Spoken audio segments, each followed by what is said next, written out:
Nous allons passer à la deuxième communication, qui est celle du professeur Albert Sicone, qui est une grande personnalité de la psychanalyse française, professeur émérite de psychologie, psychopathologie de l'université Lyon 2, psychologue clinicien, psychanalyste, qui a soutenu sa thèse en 1995 sous la direction de René Caès, qui a travaillé sur l'observation en clinique, en recherche, notamment sur le nourrisson, qui a beaucoup aussi travaillé sur la psychologie, la psychopathologie de l'enfant, qui est cofondateur du séminaire interuniversitaire international sur le handicap et qui organise également un séminaire mensuel à l'hôpital de la Salpêtrière. On retient quelques livres seulement, parce que je pense que la liste est un peu longue. En 2014, la psychanalyse à l'épreuve du bébé et l'observation clinique en 1998. Le professeur Sicone est aussi connu pour son investissement dans la profession et parfois aussi pour ses sorties sur les différentes questions qui touchent à la profession. On lui laisse la parole. Merci pour cette présentation élogieuse. Du coup, j'ai un peu peur maintenant de parler. Juste avant, après avoir écouté Thomas, je me dis, mais comment c'est possible que la psychanalyse continue d'être l'objet d'attaques aussi destructrices, aussi meurtrières? Il faut faire connaître ça à tout le monde. Hein.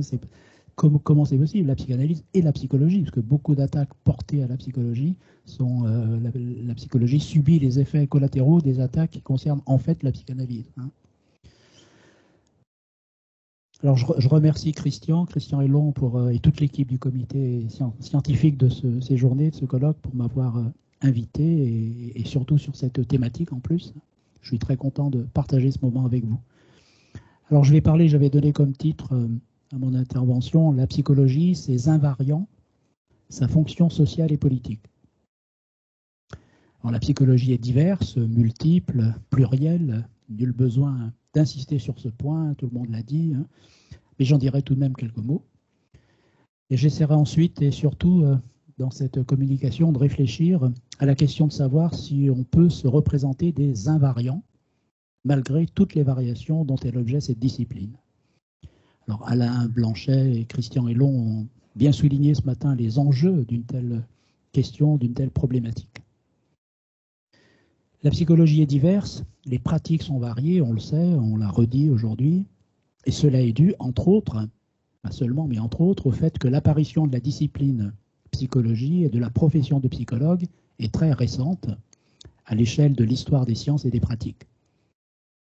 Cela dit, les pratiques sociales de soins psychiques, qui représentent une partie des pratiques psychologiques, remontent à l'Antiquité. La philosophe Barbara Cassin raconte par exemple qu'Antiphon, l'un des sophistes, avait une boutique sur l'Agora dont l'enseigne indiquait « savoir-faire en déchagrin ».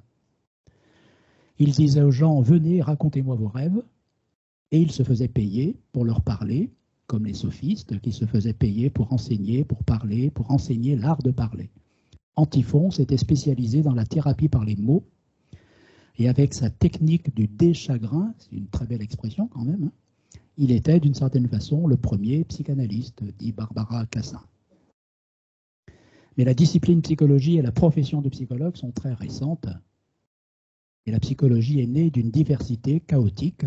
Elle a une filiation bâtarde, pour reprendre le titre d'un ouvrage qui s'intitule « La formation en psychologie, filiation bâtarde, transmission troublée », ouvrage que nous avons publié il y a déjà plusieurs années avec quelques collègues lyonnais, regroupés autour d'Alain Noël Henry, que certains ici connaissent sans doute. Alain Noël Henry qui fait dans cet ouvrage une remarquable analyse de l'histoire de la psychologie comme pratique et comme discipline universitaire. Il ne raconte pas l'histoire, il fait l'analyse de l'histoire. Issu de la philosophie, annexé à la biologie, mise au service de la pédagogie, infiltré par la psychanalyse, la psychologie est un assemblage hétéroclite et disparate. Et ce n'est pas la pratique qui a induit la mise en place de formations pour améliorer ou justifier les compétences des psychologues, ce sont les diplômes universitaires construits en amont qui ont conduit à la création de métiers nécessairement divers et difficiles à regrouper au sein d'une profession.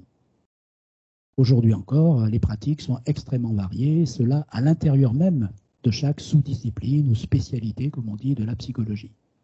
La psychologie n'est qu'un concept tout comme tout autre signifiant d'une discipline, qu'il s'agisse de la psychanalyse, la psychiatrie, la philosophie, concept autour duquel s'organise un mouvement qui rassemble des pratiques et des théories différentes, divergentes, contradictoires, voire antagonistes.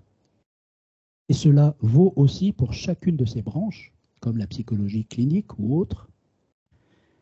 La psychologie reste ainsi dans une position inconfortable, toujours fragile et toujours menacée par chaque tentative de mainmise sur la profession et de contrôle autoritaire, comme celle récurrente auquel on assiste depuis ces dernières années, voire ces derniers mois et même ces dernières semaines. Frédéric Tordeau a très bien analysé ce processus à propos du dispositif Mon Soutien Psy. Florent Simon en a parlé aussi. Certes, Lagache, comme on le sait, a postulé l'unité de la psychologie. Alors j'ai relu son texte pour l'occasion. Vous vous en souvenez certainement. Il commence par la question: peut-on parler de psychologie ou faut-il parler de sciences, des sciences psychologiques au pluriel? Et la question n'a pas vraiment vieilli.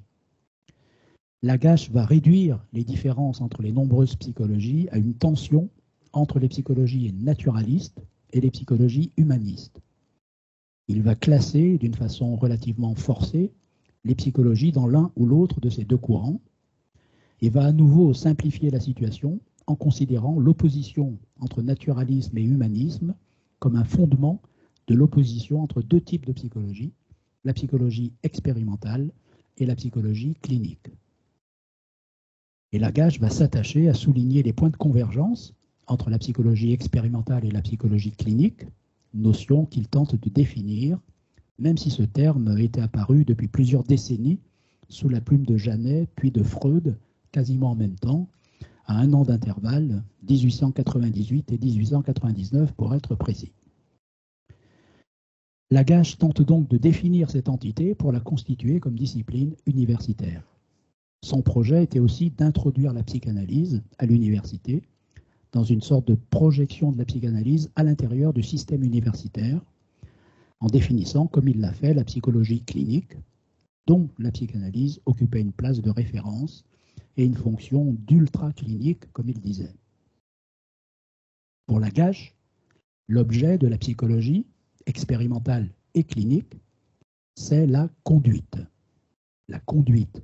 Il s'agit là d'une notion relativement floue et imprécise.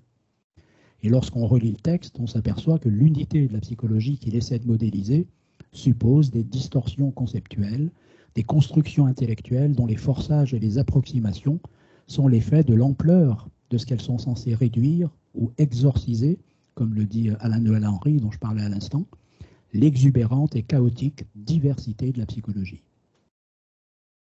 La discipline psychologie intègre nécessairement des systèmes théorico-pratiques différents, voire divergents. Elle suppose une multiréférenciation, une interdisciplinarité. Se référant à un cadre théorique inévitablement mouvant, elle ne peut qu'être antidoctrinale. Elle ne peut que s'appuyer sur des concepts interdisciplinaires provisoires. Tout cela provoque des tensions au sein de la discipline, comme au sein de chacune de ses spécialités. Et ces tensions qui traversent la discipline psychologie, comme la profession de psychologue, ne sont pas une mauvaise chose. Elles produisent des débats, une disputatio, au sens universitaire du terme, Denis Jacquet l'a évoqué ce matin. La disputatio, qui consistait à l'origine au Moyen-Âge en un débat entre plusieurs interlocuteurs devant un auditoire, débat se déroulant en plusieurs étapes codifiées, se pratiquait dans toutes les disciplines enseignées à l'université. Elle jouait un rôle important dans l'enseignement et dans la recherche universitaire. Les magistères, les maîtres de l'université, répondaient aux questions posées par l'assistance, composée d'étudiants, mais aussi de clercs de tous ordres et d'universitaires d'autres disciplines. Les tensions qui traversent l'ensemble de la psychologie comme de la profession ne sont donc pas une mauvaise chose. Elles produisent potentiellement du savoir, et lorsque le politique ou l'État veut mettre de l'ordre dans tout cela, eh bien, on ne peut qu'être extrêmement inquiet. Et Isabelle Sèvres, ce matin, a rappelé les dangers d'un tel projet. La question est bien sûr, qu'est-ce qui peut faire tenir ensemble ces discours disparates des tenants de telle ou telle psychologie, de telle ou telle spécialité, de telle ou telle chapelle à l'intérieur d'une même spécialité? Alors, ce pourrait être la référence à la science. On a eu un exemple là de référence à la science. Mais la référence à la science, entre guillemets, comme système sacré, moderne de production de discours supposé dire le vrai, n'est pas déterminante.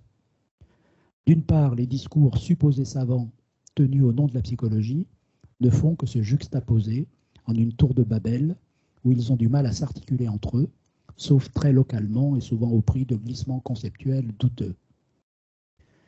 Et d'autre part, ces discours supposés savants, construits par chaque sous-discipline ou chaque chapelle à l'intérieur d'une même spécialité, sont quasiment toujours constitués en grande partie d'emprunts à des disciplines connexes aux fondements épistémologiques hétérogènes.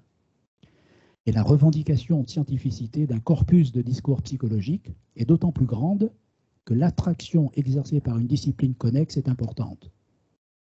Tantôt la biologie, tantôt les neurosciences, tantôt la sociologie, tantôt l'ethnologie, tantôt la linguistique, tantôt même la physique quantique, je fais partie de cela.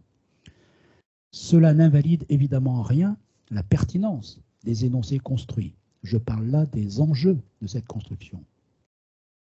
Je parlais de la nécessaire interdisciplinarité de la psychologie, mais là le phénomène est tel qu'il peut conduire certains observateurs de l'histoire de la psychologie, tels Alain Noël-Henry, à postuler qu'au fond, la psychologie n'existe pas. La psychologie académique ne peut se faire scientifique qu'en se dissolvant dans d'autres disciplines annexes. Les présupposés idéologiques de chaque corpus de discours scientifique l'emportent sur la production d'un discours unifié qui supposerait le sacrifice des idéologies locales et partiales.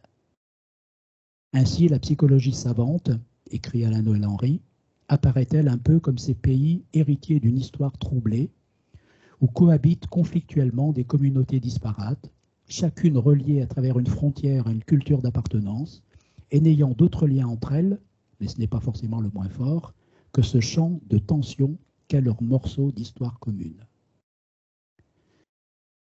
Dans l'histoire contemporaine, des discours émanant notamment de professionnels de la psychologie, des psychologues eux-mêmes, ont tenté et tentent encore d'unifier la discipline. Un code de déontologie, par exemple, a été élaboré et certains ici présents y participent activement. Et il est intéressant de noter que la phrase inscrite en épigraphe, qui met l'accent sur un principe éthique fondamental, est la suivante: le respect de la personne dans sa dimension psychique est un droit inaliénable. Sa reconnaissance fonde l'action des psychologues, du psychologue, de la psychologue. L'objet n'est plus la conduite. L'objet, c'est la personne dans sa dimension psychique. L'objet du travail, ou en tout cas l'objet de préoccupation du psychologue. Et il y a là déjà toute une série de points de complexité. Je n'en prendrai qu'un. Tout le monde s'accorde-t-il quant à la définition de la dimension psychique d'une personne? Rien n'est moins sûr. Qu'est-ce que le psychisme pour chaque psychologue, pour chaque spécialité de la psychologie?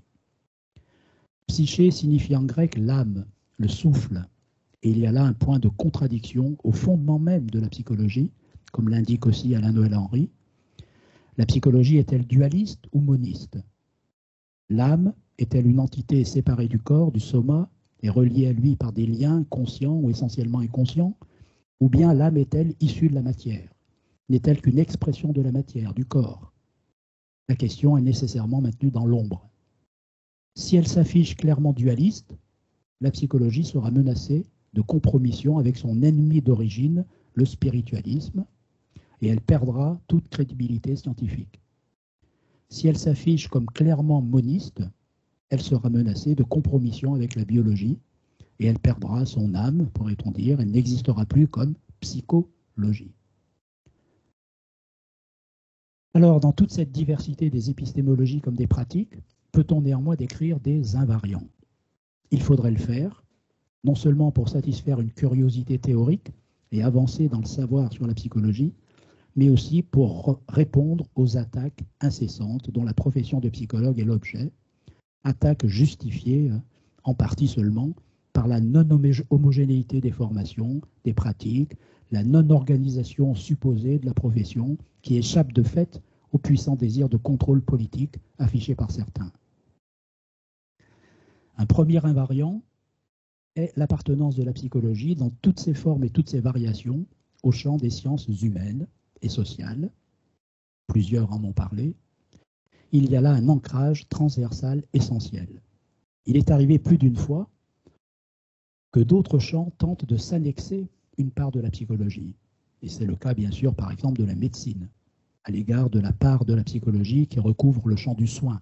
Non pas de la santé, mais du soin, ce n'est pas la même chose. Et cela est tout à fait d'actualité et motive nombre de combats dans lesquels sont engagés les psychologues. Les psychologues ne sont pas des paramédicaux. La santé mentale n'est pas qu'une affaire de médecine, elle est aussi une affaire d'humanité, et les sciences humaines et sociales ont toute leur place et leur part dans la prise en compte de la souffrance psychique, à côté de la science médicale, sans nul besoin de lui être inféodée. Les souffrances psychiques, par ailleurs, ne sont pas toujours et pas en soi des maladies, même si elles sont très intenses, elles font partie de la condition humaine. Et enfin, les logiques et les principes du soin psychique sont pour une grande part inverses à celles de la médecine. Bref, l'accès libre et direct au psychologue est essentiel et doit être clairement défendu et garanti. Un autre invariant est le titre de psychologue, protégé par la loi. Beaucoup l'ont évoqué aujourd'hui. C'est encore un point essentiel. C'est aussi un point problématique. La loi parle de l'usage professionnel du titre de psychologue, accompagné ou non d'un qualificatif, ou encore de l'usage professionnel du titre de psychologue suivi, le cas échéant, d'un qualificatif. Autrement dit, le qualificatif est accessoire, annexe. Il est une éventualité, il est peu important. Or, le qualificatif est toujours bien plus important que le substantif. Le substantif n'est rien, l'adjectif est tout, disait Diderot. Vous vous souvenez certainement de la formule. On a imaginé que l'adjectif était subordonné au substantif, mais c'est une erreur, démontre Diderot. Psychologie est un terme vague, on l'a vu. Il doit être précisé par un ou des qualificatifs. Autrement, le risque est grand de voir se développer des fantasmes de visions holistiques, omniscientes, omnipotentes, où tout serait dans tout, où tout psychologue pourrait être soignant, par exemple, ou autre, dès lors qu'il est psychologue, et que l'adjectif associé à son titre est secondaire, de peu d'importance.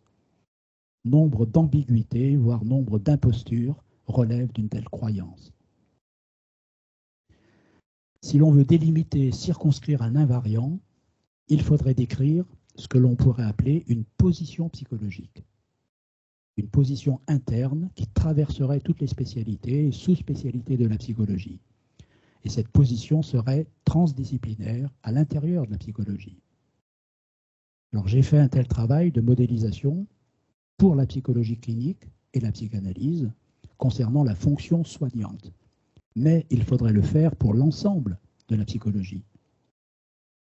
J'ai défini pour ma part la position clinique comme une position transdisciplinaire.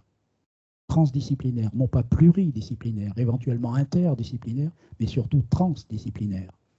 La position transdisciplinaire est une position interne, propre à chaque soignant, qui ne nécessite nullement d'être expert de toutes les disciplines, ni même de les connaître, car elle est l'inverse d'une position omnipotente et omnisciente. Et elle suppose au contraire humilité et humanisme, qualité mise en avant dans le manifeste pour la transdisciplinarité que vous connaissez peut-être de Bazarab Nicolescu et Edgar Morin. Les notions d'interdisciplinarité et de transdisciplinarité s'opposent à celles de pluridisciplinarité. Par exemple, de nombreuses institutions, de nombreuses équipes soignantes revendiquent et s'organisent autour d'un fonctionnement pluridisciplinaire. Il est évidemment important et même essentiel de se mettre à plusieurs pour penser. Mais le travail pluridisciplinaire consiste souvent à mettre bout à bout les conclusions de chaque expert d'une discipline différente, le psychologue, le médecin, le psychomotricien, l'orthophoniste, l'éducateur, etc. Or, penser à plusieurs ne se réduit pas à mettre bout à bout des points de vue différents. Là n'est pas la pensée. Et la pluridisciplinarité ne garantit pas la pensée. Le point de vue pluridisciplinaire recherche souvent la maîtrise toute puissante. Il laisse penser que mettre bout à bout des points de vue différents donnera une vision totale, omnisciente de l'ensemble, de la situation. La toute-puissance démentie de chacun se réfugie dans la groupalité de l'ensemble, dans la pluridisciplinarité. Et nombre de synthèses d'équipe, nombre de décisions d'intervention, nombre de conclusions quant à l'étiologie d'une pathologie, quant à la démarche à suivre, face à elle, résulte d'une telle position pluridisciplinaire. À la notion de pluridisciplinarité d'une équipe, d'une institution, je préfère celle d'interdisciplinarité ou de transdisciplinarité. L'interdisciplinarité rend compte de ce qui différencie les disciplines, les points de vue, de ce qui les conflictualise, mais elle rend compte aussi de ce qui les réunit, de ce qui les rassemble, de ce qui les fait tenir ensemble. La transdisciplinarité, quant à elle, rend compte de ce qui passe à travers les différences des disciplines, les particularités de chaque discipline, de ce qui les dépasse et les transcende. La transdisciplinarité concerne ce qui est essentiel dans la relation soignante, voire dans la relation humaine, et qui dépasse la spécificité de chaque discipline. La transdisciplinarité concerne l'invariant dans toutes les variations. Le travail inter- ou transdisciplinaire suppose une humilité de chacun, reconnue, tolérée, partagée. L'essentiel de la relation de soins, comme de la relation humaine, n'appartient ni à une discipline, ni à un ensemble de disciplines complémentaires, mais dépasse chaque discipline ou se situe à l'entrecroisement des disciplines. Seul un point de vue inter- ou transdisciplinaire peut contenir les conflictualités nécessairement générées par des points de vue différents, contradictoires, et peut rendre ces conflictualités créatrices, peut protéger du risque de fourvoiement dans l'omnipotence idéologique, tentation légitime du fait de l'impuissance à laquelle confrontent de nombreuses situations cliniques. L'approche transdisciplinaire s'oppose aussi à l'approche intégrative, qui correspond à une intégration de points de vue pluridisciplinaires et complémentaires. Là n'est pas l'essence de la transdisciplinarité, laquelle correspond, pour reprendre une métaphore musicale, à ce que produit un orchestre composé de multiples instruments, le passage de la cacophonie à la musique. Le travail de soin, pour l'ensemble d'une équipe, comme pour chacun des soignants, consiste à passer de la cacophonie pluridisciplinaire à la musique transdisciplinaire. Et je rappelle toujours qu'un exemple paradigmatique, prototypique de transdisciplinarité, c'est la parentalité. La parentalité est foncièrement transdisciplinaire. Le parent est à toutes les places, à la frontière de toutes les disciplines. Les fonctions qui, dans une institution, sont distribuées sur plusieurs personnes, et cela est très suspect si l'une d'entre elles se retrouve à en assumer plusieurs, sont dans une famille, dans la réalité quotidienne, dans la vraie vie, toutes condensées sur une ou deux personnes, les parents. Le parent est à la fois éducateur, il doit aider l'enfant à tenir compte de la réalité, à s'adapter au monde, il est pédagogue, il doit enseigner, apprendre des savoirs à l'enfant, il est psychothérapeute, il doit tenir compte de la vie subjective, affective de l'enfant, il est gestionnaire administratif, il doit tenir compte de la réalité financière, etc., etc. Et lorsque l'enfant lui adresse une demande, je veux ceci, je veux cela, je veux que tu m'achètes ceci, je veux faire telle activité, eh bien le parent, avant de lui répondre, doit faire une réunion de synthèse à l'intérieur de lui et se demander ce qu'il en est de l'intérêt de cette chose que demande l'enfant du point de vue de son éducation, du point de vue de ce que cela va lui apprendre, du point de vue de ses désirs, de son affectivité, du point de vue du budget que cela nécessite, etc. La parentalité condense l'ensemble de ces fonctions, elle est nécessairement transdisciplinaire, elle est un exemple typique, prototypique, paradigmatique de transdisciplinarité. Et on peut dire que chaque profession est toujours, d'une certaine manière, transdisciplinaire. Chaque profession a besoin de nombreuses disciplines scientifiques. La psychologie a besoin de la sociologie, de l'ethnologie, de la biologie, etc., et vice-versa. Mais l'approche transdisciplinaire ne se contente pas et ne se résume pas à une juxtaposition, ni même à une articulation des disciplines. Elle recherche l'essentiel qui traverse l'ensemble des disciplines. Et il faudrait faire ce travail de repérage, de dégagement de l'essentiel, de dégagement du cœur de la psychologie, du dénominateur commun, des invariants, en considérant ce qu'on pourrait appeler une position psychologique. Un tel travail pourrait être fait également pour chacune des sous-disciplines, chacune des spécialités de la psychologie. Sur cette idée d'une position psychologique en tant que position transdisciplinaire, et sur l'importance de considérer une telle position, je citerai Étienne Klein, que vous connaissez sans doute, le physicien, spécialiste de physique quantique, je vous avais dit que je m'intéressais un peu à ça, et philosophe des sciences, parlant d'Einstein. Einstein, obéissant au principe fondateur de sa théorie dite de la relativité, qui est en fait non pas une théorie de la relativité, mais une théorie des invariants. Einstein déplorait en effet les termes théorie de la relativité et protesta pour qu'on les remplace par théorie des invariants. Car la théorie de la relativité est surtout une théorie des invariances, invariance de la vitesse de la lumière, quel que soit le référentiel, indépendance des lois physiques par rapport au point de vue de l'observateur, etc. Einstein, donc, ne cessait de répéter que les coordonnées n'ont pas de sens physique. Tous les systèmes de repérage dans l'espace-temps sont équivalents. Autrement dit, comme l'écrit Étienne Klein, aucun système de coordonnées ne peut être considéré comme spécial, fondamentalement différent des autres. Cette invariance par difféomorphisme, ainsi a-t-elle été nommée, invite à considérer que ce qui se passe dans l'espace-temps est finalement plus essentiel que le mode de description de l'espace-temps lui-même, toujours arbitraire. Et on peut tout à fait appliquer une telle réflexion à nos disciplines, à nos variétés de psychologie, à nos manières toujours arbitraires de décrire le monde. Alors, je rappelais tout à l'heure les propos d'Alan Henry, considérant qu'au bout du compte, la psychologie n'existe peut-être pas. Elle n'existe, dit-il, que par la requête sociale qui lui est adressée. Je dirais pour ma part qu'elle existe essentiellement par cette requête sociale, et j'ajouterais qu'elle a une fonction sociale, voire une fonction politique. Et on peut considérer qu'il s'agit là de l'un de ces invariants, sa fonction sociale et sa fonction politique. La psychologie, on le sait, attire un nombre considérable d'étudiants. Elle est, avec le droit, la discipline qui attire le plus les étudiants. Un récent sondage, je ne sais pas si vous en avez connaissance, du site Top Métiers, réalisé auprès de 10 000 personnes ayant participé à un bilan de compétences, révèle que le métier préféré des Français est psychologue. Les pauvres, ils ne connaissent pas la réalité des conditions pratiques. C'est cette attraction qui rend compte de la fonction sociale de la psychologie. Au-delà de l'idéalisation dont elle fait l'objet, les jeunes étudiants imaginant devenir experts en profondeur de l'esprit humain, profilers aux côtés des policiers et traquant les tueurs en série, la psychologie répond à un besoin de compréhension de ce qui fait l'humanité. En tant que science humaine, elle est au service des questions existentielles attachées à la condition humaine. Ce sont non seulement les jeunes étudiants, mais aussi les vieux étudiants qui ont besoin de la psychologie. À Lyon 2, à l'université Lyon 2 par exemple, tant qu'on restait maître de la transmission et que l'on pouvait être inventif, créatif quant au dispositif de formation, l'âge moyen des étudiants en psychologie clinique était de 40 ans.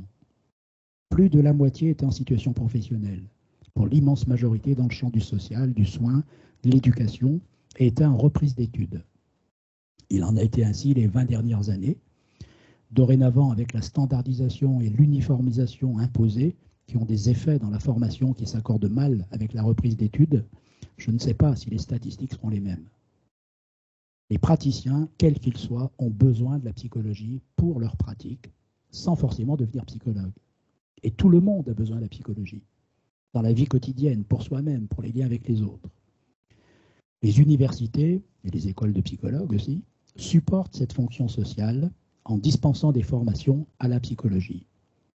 Mais les universités et les écoles non seulement forment à la psychologie, mais forment aussi des psychologues praticiens, des psychologues professionnels. Et il conviendrait de distinguer les deux en portant la formation professionnelle, la formation des psychologues, à un niveau de 3e cycle, comme cela était le cas avant le passage en 2004 au système LMD, passage au cours duquel le grade de psychologue a rétrogradé, a régressé au niveau d'un 2e cycle, tout cela sans réaction, ni de la profession, ni de la communauté universitaire, ce qui n'aurait jamais dû arriver. Il faudrait réouvrir le master à tous ceux qui ont besoin ou qui souhaitent une formation à la psychologie, et porter la formation de psychologue à un niveau doctorat, comme beaucoup d'organisations le demandent, ce qui revaloriserait la profession qui en a grandement besoin. À propos de la formation professionnelle, il faut souligner que l'activité de formation professionnelle n'est pas du tout valorisée à l'université. C'est la recherche avec un grand R, R-A-I-R, qui est noble, pas la formation professionnelle. Si un universitaire écrit de nombreux ouvrages utiles aux praticiens largement diffusés, cela n'a quasiment aucun impact sur sa carrière. Si par contre, il écrit un article de 4 pages publié en anglais, même approximatif, dans une revue scientifique américaine que personne ne connaît et personne ne lit, alors là, il est considéré, sauf Thomas, oui, il est considéré comme un excellent universitaire méritant des crédits et des avancements. La recherche fait partie de la pratique, évidemment, mais la survalorisation de la recherche éloigne malheureusement des réalités de terrain et des enjeux politiques au cœur desquels la psychologie se retrouve régulièrement. Non seulement la pratique de recherche sacrifie souvent l'approche praticienne, car ses logiques sont contradictoires avec celles de la pratique de soins par exemple, mais la valeur heuristique des travaux de recherche, à quelque niveau que ce soit, est souvent discutable lorsque la psychologie cherche à se parer des stigmates de la scientificité, lorsqu'elle se soumet au modèle dominant de la science et qu'elle ne fait alors souvent que singer la science. Patrick Ange-Raoult en a donné un exemple tout à l'heure. Beaucoup ont rappelé aujourd'hui, et je rappelle souvent, que la psychologie est une science humaine. Elle est une science humaine et elle ne doit pas chercher à imiter des sciences devant lesquelles elle ne sera jamais à la hauteur. La psychologie ne sera jamais l'astrophysique, ni la science des particules. Elle doit garder et cultiver ce qu'elle a d'humain, d'humblement humain, c'est ce qui fait sa richesse. Mais dans les sociétés industrielles, et avec maintenant le néolibéralisme et le technicisme qui les accompagnent, la science, la vraie, celle supposée dire le vrai, est une figure du savoir sacralisé, et les universités, entre autres, sont là pour garantir ce savoir sacralisé. Elles le fabriquent industriellement et le distribuent par bribes dans un marché régi par les logiques néolibérales et dont les acteurs qui ont le pouvoir usent de ce dernier pour assurer la population que le salut réside dans la croyance en la science. Ce ne sont pas les scientifiques, les chercheurs qui sont en cause, mais ce que le discours social fait de leur science.